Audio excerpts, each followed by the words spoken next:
Are we limiting Chris Bumstead? How much bigger, how much better could Chris Bumstead be if he didn't have to make that weight cutoff? Coach Greg, in today's video, I'm going to be talking about Chris Bumstead, his body weight. Could he in fact go to open? How hard is it for him to make the weight class? What is his off-season versus his contest prep?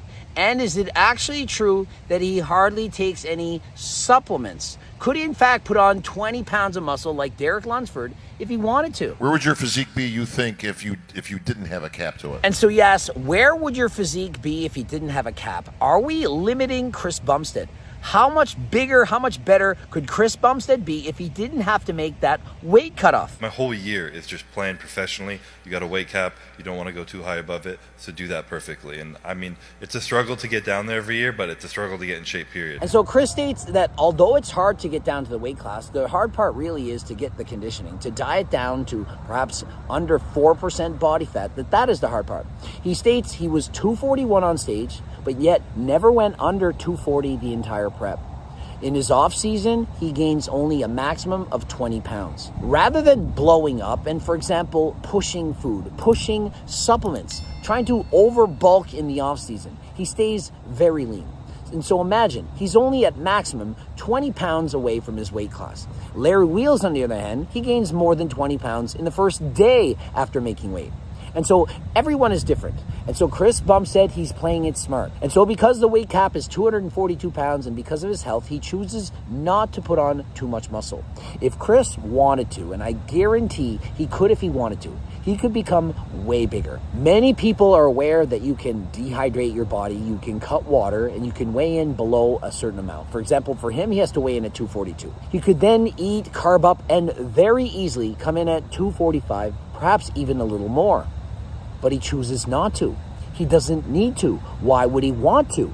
Bigger isn't always better. And I know many of you don't believe it. You're positive. He's taken everything. Test, trend, growth hormone, insulin. He's got to be on every drug in the entire world to have a physique like that. But I'm telling you, it's his genetics. If you took out all the supplements in the world and everyone competed natural, I still believe Chris would come out on top. I don't think he's taking things to the extreme. I think that if the weight cap went up to 252 pounds, he could easily go up to 252 pounds. But he doesn't need to. He does what he needs to come out on top. 5 first place votes, a perfect score. And so what more does he have to do? And so many people are thinking you need to bulk up in the offseason, put on a ton of muscle. Now remember, Chris does in fact gain weight, but it would be ridiculous to think that he could keep his body at 4% body fat year round and put on muscle. He goes up to maybe 10% and maintains from there. Other people, on the other hand, for example, Urs. Let's look at Urs. Urs is over 270 pounds and has to come in much lighter than Chris. Urs gained so much weight in the offseason, put on some muscle, but did he beat Chris? I don't think so. And so regardless if you gain a ton of weight in the offseason, no matter how much weight you put on, is it really that important? It's a lot healthier to maintain a healthy offseason weight, perhaps 15% body fat or less. Chris Bumstead, he never even goes that high. These off-season bodybuilders, you think they're all eating and force-feeding themselves, taking crazy amounts of drugs, but they aren't all doing that. Some of them are, of course, but it's not making them better. What's important when you're a competitor is to be able to get shredded. The bigger you get in the off-season, the more weight you have to lose. But if you're not a competitor, if you're just the average person working out, why not just be healthy? 15% body fat, year-round. Don't bulk and cut. Don't think that you have to go on some crazy diet in order to put on muscle. And so, for example, a guy like Larry Wheels, he was 275 pounds. He cut down to 232. He dieted his ass off, literally 1,200 calories a day for 3 weeks. After the show, what happens? Once the floodgates open, you have a very hard time in not eating. You diet to this extent, your body takes over, there's so much ghrelin, you can't stop eating. The result, Larry Wheels literally gained 53 pounds in 5 days. I interviewed with him, he was already up 35 pounds after a couple days, and I said, oh my goodness, has to stop. But yet he couldn't. Does anyone out there think it's healthy? I don't think there's a single human being on this planet that thinks it's healthy to put on over 50 pounds in a matter of days following a competition. Does this not show you the dangers of dieting? To dieting to the extreme, to going on a crash diet? What Larry Wheels had to do was crash diet. You can debate me if you want if it's healthy, but it is without question a crash diet when a man such as Larry Wheels eats less calories than a bikini competitor. And so the net result, changes in hormones, the body is out of whack, and it's trying to reach homeostasis. But gaining that much weight that quickly after a competition, it's not healthy. And so please, don't go to the extremes. Take your time losing the weight, take your time gaining the weight. Chris Bumstead is not going to suddenly eat 20,000 calories in a day as Larry Wheels did. He's been meticulous with his health. He knows that doing that, it's not healthy. And so if you're not competing, please lose the weight slowly, gain it back slowly. Everything slower than last time. Everything should be about balance. Could Chris compete in open? Abso-friggin-lutely. Would he win? I don't think so. I think Chris has an amazing frame, amazing genetics, but I somehow don't think he could gain that much muscle. It's possible. You don't know. But what I do know is Chris oftentimes is injured.